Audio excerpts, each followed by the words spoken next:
After the carpool line has emptied and the halls of Seasau Middle School fall quiet, Principal Lamont Cole puts on the hat of City Councilman of Baton Rouge's 7th District. His most recent work as a City Council member was sponsoring a syringe exchange program in October to help stop the spread of viruses like HIV and AIDS.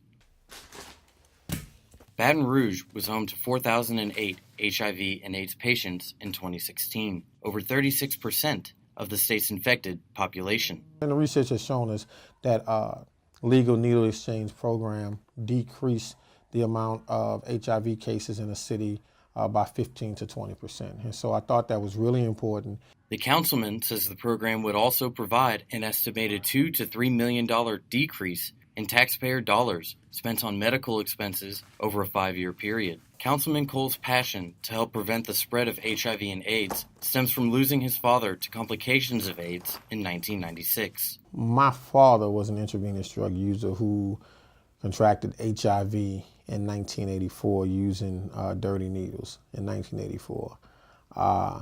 He said to me once he did not care that the needle was dirty and the person he was using with had HIV. He didn't care. That's just how bad he wanted to get high. Local organizations are working just as hard to provide support for HIV and AIDS positive patients and educate the community. Thank you. You're welcome. Metro Health of Baton Rouge held a luncheon last Friday, which was World AIDS Day, celebrating a grant the organization received to help with the fight against HIV and AIDS. Executive Director of Metro Health, Shirley Lolis, is proud of the steps that have been taken in the community, such as providing patients with the medication they need to live with the viruses.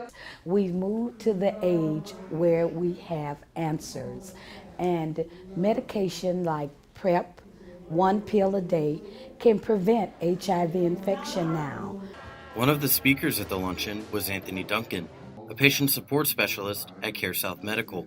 Something he wants to see more of in the conversation about HIV and AIDS is education of the public and destigmatization of those infected. Like I said, being knowledgeable about it, because if you don't know better, you can't do better.